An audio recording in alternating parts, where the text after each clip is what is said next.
Listening test. You will hear a number of different recordings and you will have to answer questions on what you hear. You will have time to read the instructions and questions and you will be given time to check your work. All the recordings will be played once only. The test is in 4 parts. Now turn to part 1. You will hear a telephone conversation between a travel agent and a school principal who is organising a school tour for a group of third-year students. First, you have some time to look at questions 1 to 3.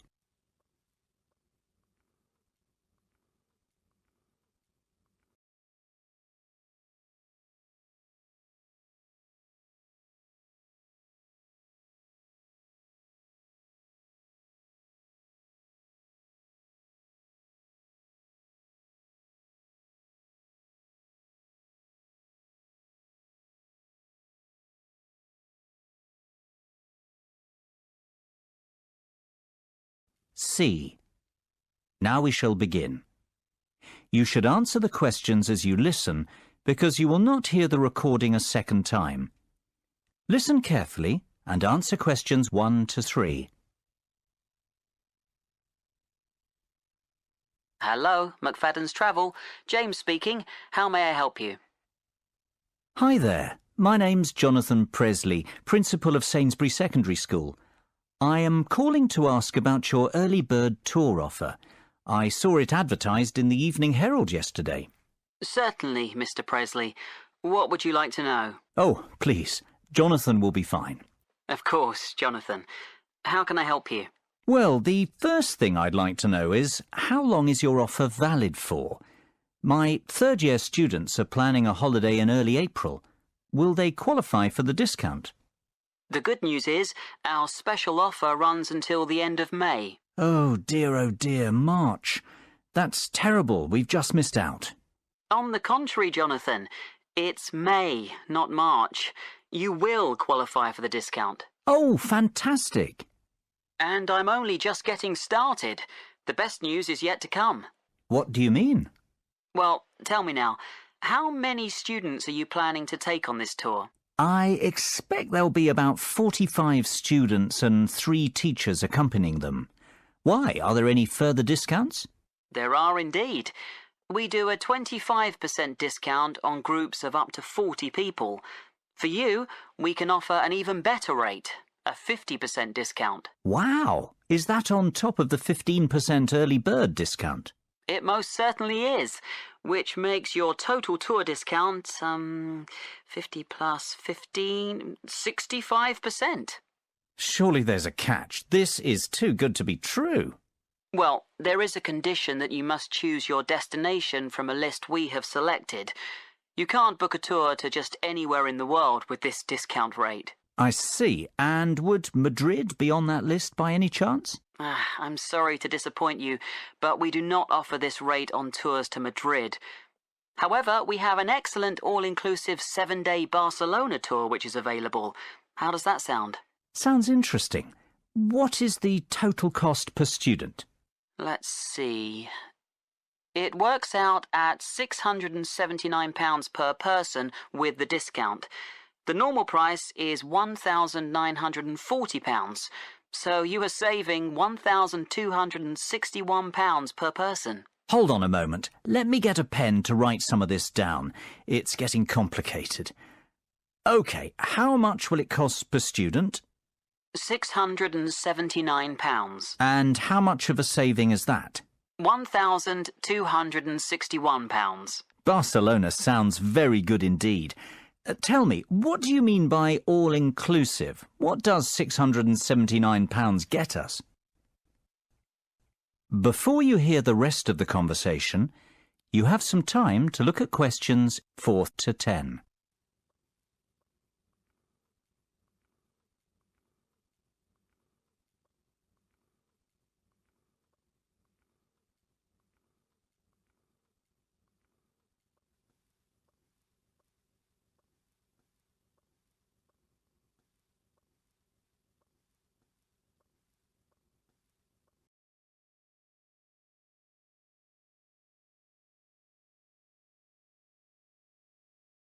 Now listen and answer questions 4th to 10.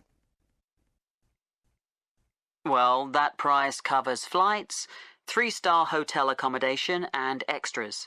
James, I must say I'm very glad I called you this morning. This is a fantastic deal. It covers flights, accommodation and what else? Plus airport taxis, breakfast every morning, a city tour and theatre tickets. Great. And what about the teachers? The teachers can travel free of charge with the students. Well, I might just go on this tour myself. I've always fancied a trip to Barcelona. But for the children's sake, of course.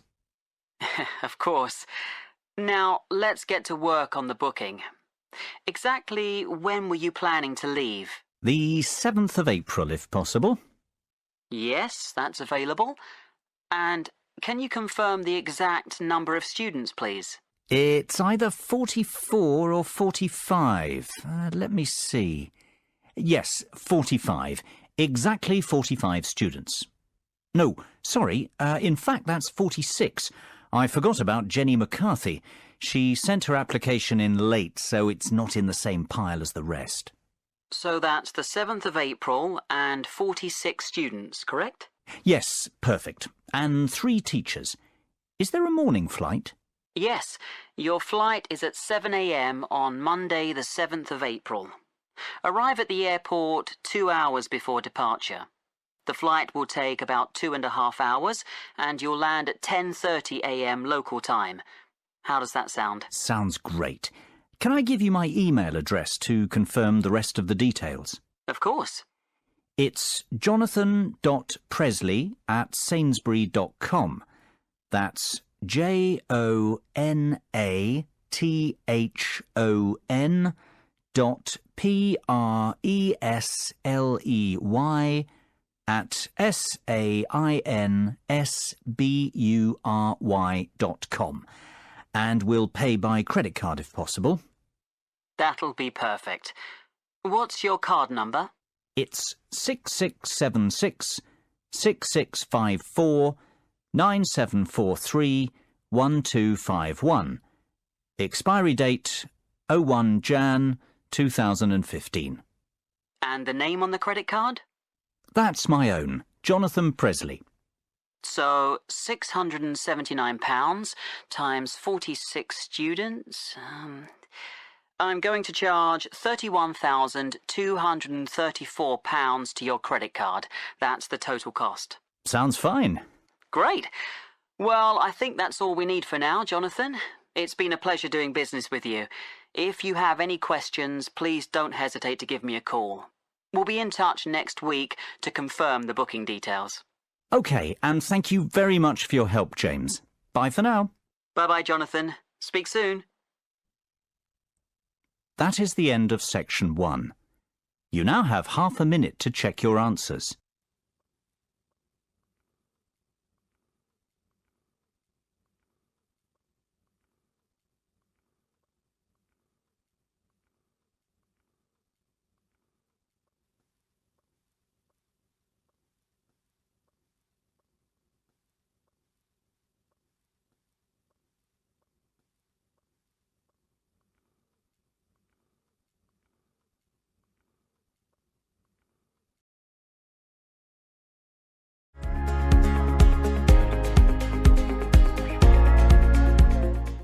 Part 2.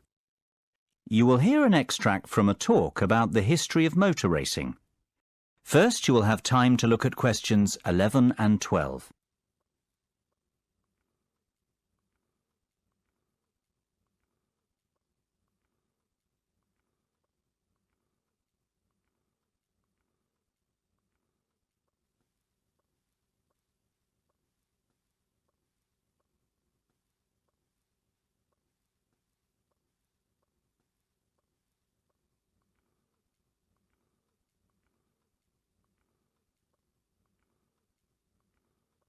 Now listen carefully and answer questions 11 and 12. Good morning and welcome to the programme. This week we're continuing our series of features on motor racing and I am delighted to welcome to the show David McWilliams, widely recognised as the most knowledgeable motor racing historian in England. We've invited David in to talk to us about what is probably the most famous and prestigious motor racing championship in existence today. That is, of course, Formula One. David, Formula One is now a massive racing franchise, but how did it all begin? Well, Formula One has its roots in the European Grand Prix Motor Racing Championship, which began in the 1920s. After World War II, the Grand Prix was transformed into a new championship format, the one we are familiar with today, Formula One. The formula stands for the rules which all the drivers and manufacturers must respect. The one signifies that this racing championship is regarded as the best in the world. The first World Championship race was held in 1950 at Silverstone in England. It was won by Italian Giuseppe Farina in his Alfa Romeo. Farina narrowly beat his teammate Juan Manuel Fangio of Argentina to the title, yet it was Fangio who would go on to dominate the sport for the rest of the decade, winning 5 world championships.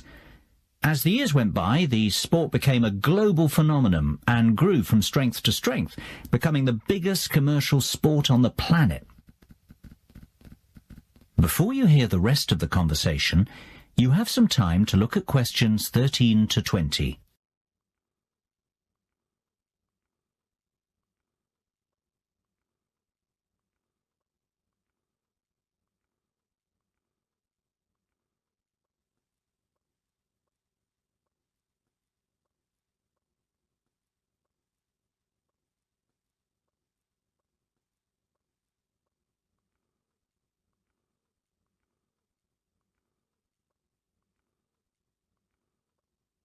Now listen and answer questions 13 to 20.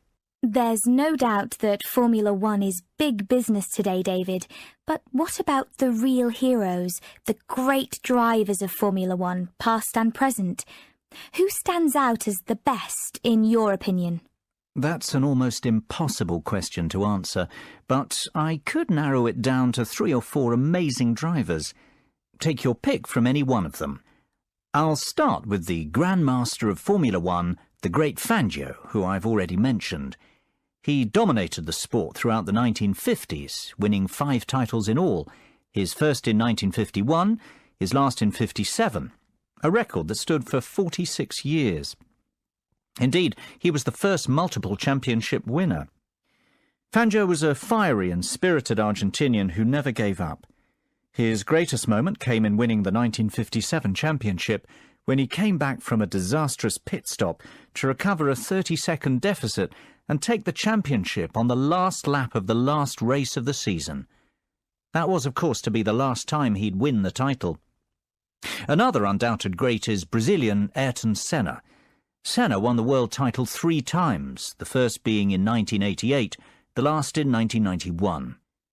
Tragically, he died in a race crash the year after, to the dismay of millions of fans watching the race unfold live on TV. Senna was best known for his skills driving in the wet, and he won the Monaco Grand Prix, on what is regarded as the most difficult racecourse in Formula One, more times than any other driver. Perhaps because of this, he is regarded as the most naturally gifted driver to have ever sat behind the wheel. Another very talented driver was Frenchman Alain Prost. Prost won the driver's title 4 times during his career. His first title victory came in 1985 and his last arrived in 1993. Of course, Prost will always be remembered as the driver with the 3rd highest number of championship victories, and perhaps even more for the fact that he was a great rival of Ayrton Senna. Those two had many great battles. Last, but not by any means least, Michael Schumacher is the most recent of these driving greats who deserves a mention. His first title was won in 1994, and he continued to dominate Formula One until he won his last title in 2004. Schumacher holds many driving records, including most drivers' championships, race victories, fastest laps, pole positions, points scored, and most races won in a single season. He is also regarded as the greatest driver on paper, having won 7 world titles. It sounds like Schumacher is in a league of his own. Is he not clearly the best then, David, based on his record? It's not that simple, unfortunately. These drivers all raced in different eras with different cars and under different circumstances. I don't believe we can say one was the out-and-out best, but rather that each was the best of his time. That's praise enough. That is the end of section 2. You now have half a minute to check your answers.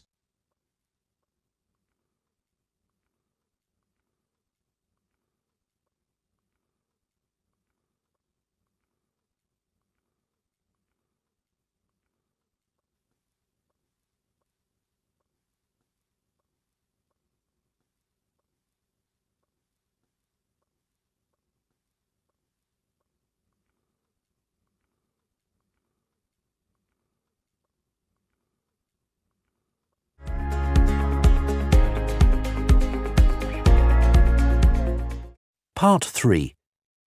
You will hear 4 business colleagues discussing a takeover proposal. First, you have some time to look at questions 21 to 27.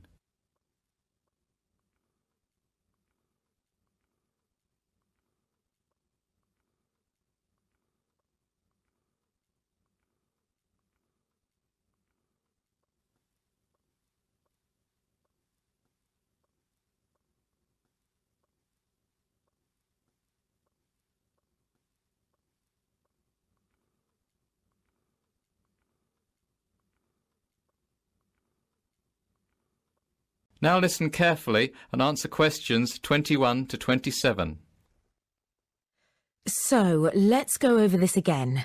We don't want to make any mistakes, and we all need to agree we're making the right decision. Absolutely. We'd have to spend a lot of money to buy Biz Educators Inc., almost £10 million. So let's get this right, otherwise it'll be our necks on the line. Well, I for one think this is an excellent opportunity for our company to expand and break into a new market. I say we should go ahead with the takeover. At £10 million, Biz Educators is good value for money. OK, Dave, I know you're very much in favour of the acquisition. How about you summarise the plus points of this venture for us?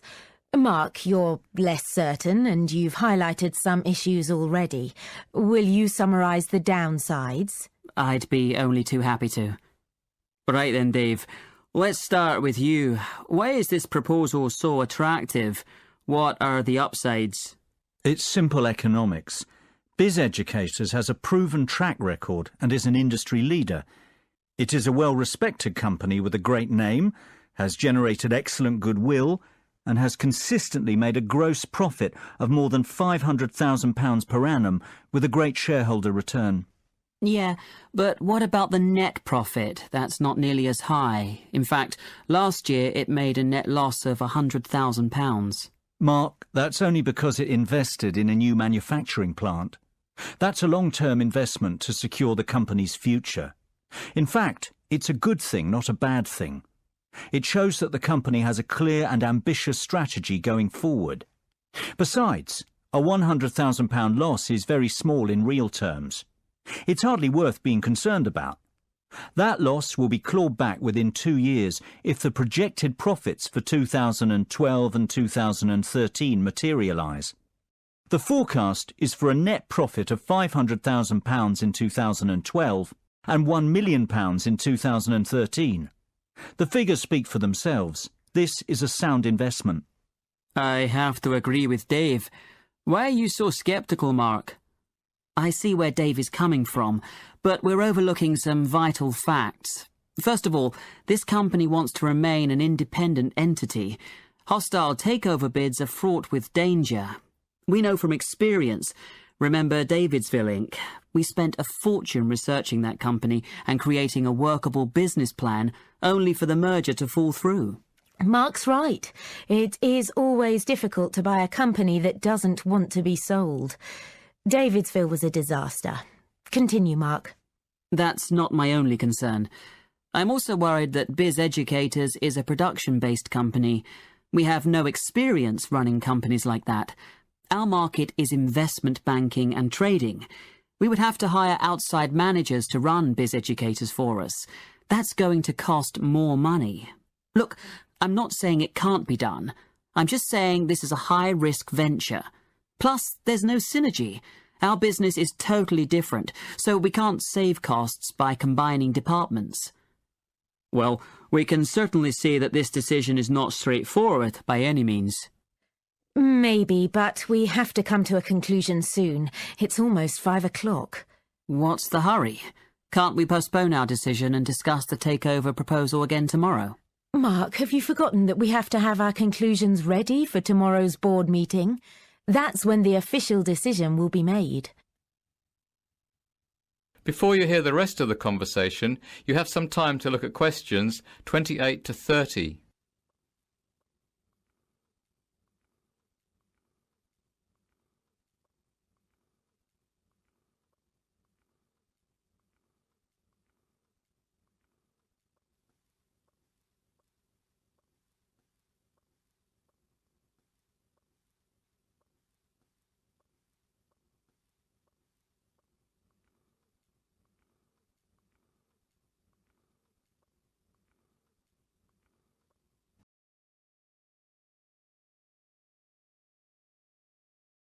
Now listen and answer questions 28 to 30.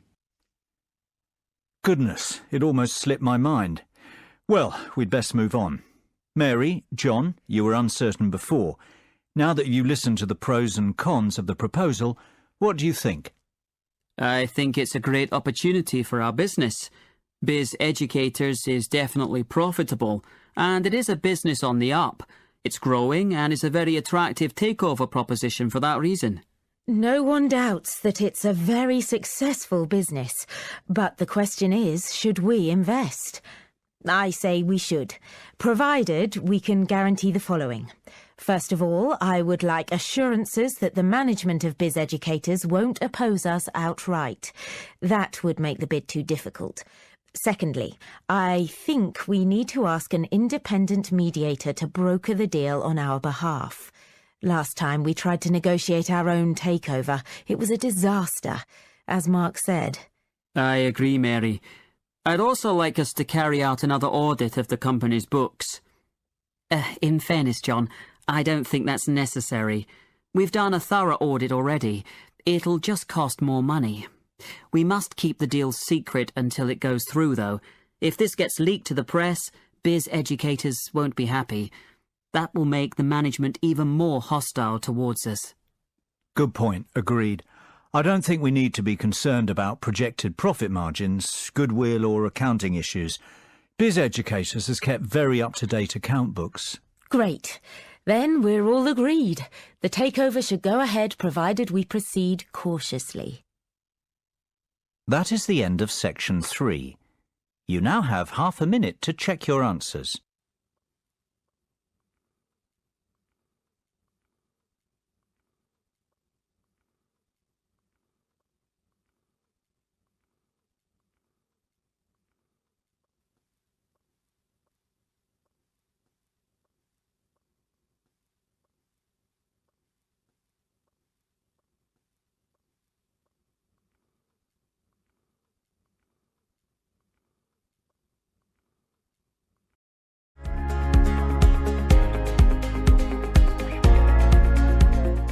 Part 4. You will hear part of a lecture about conserving energy. First, you have some time to look at questions 31 to 40.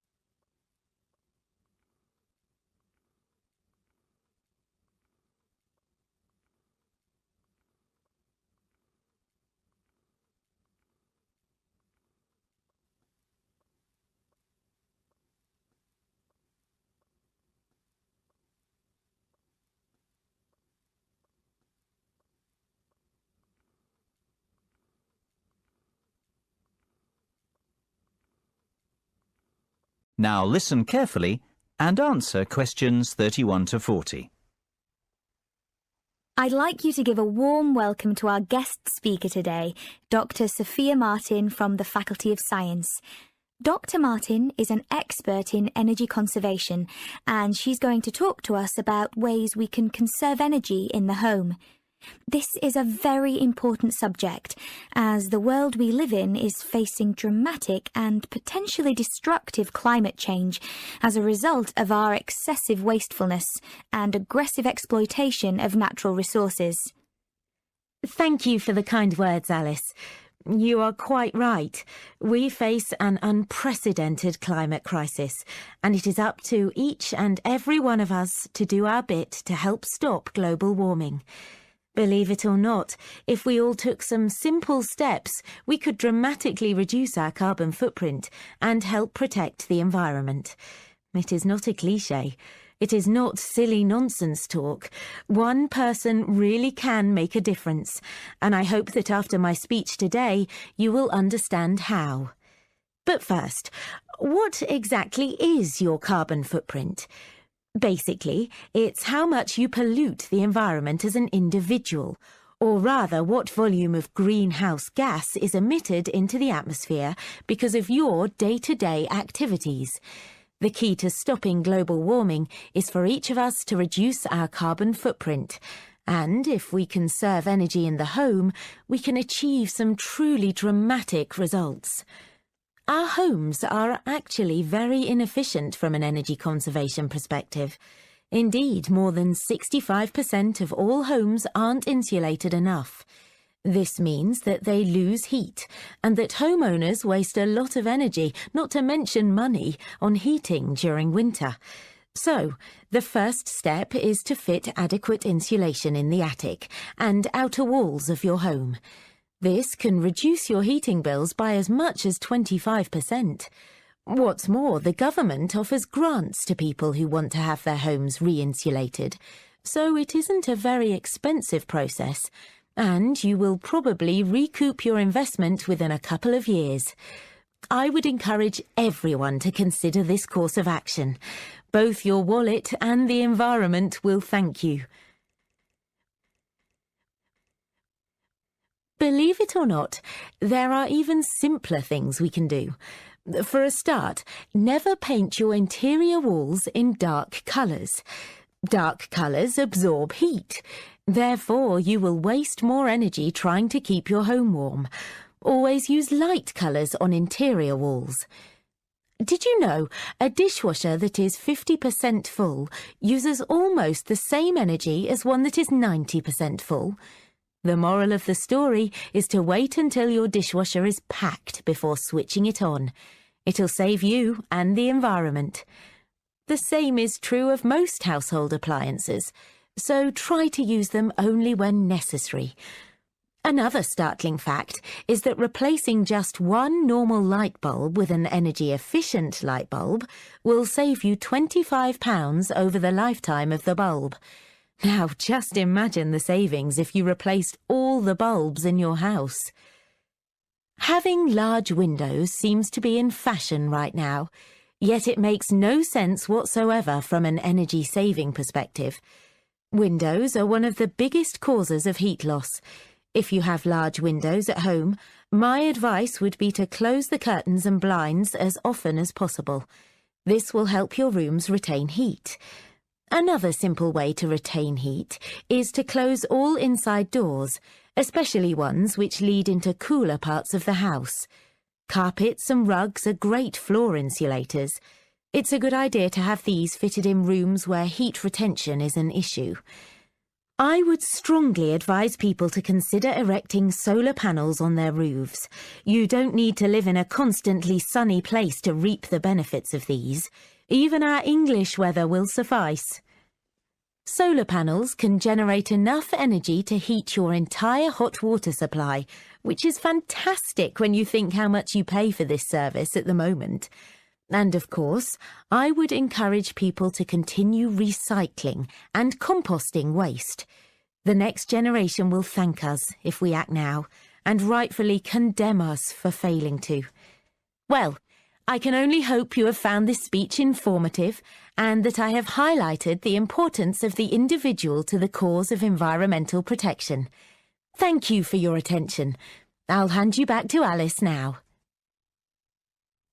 That is the end of section 4. You now have half a minute to check your answers.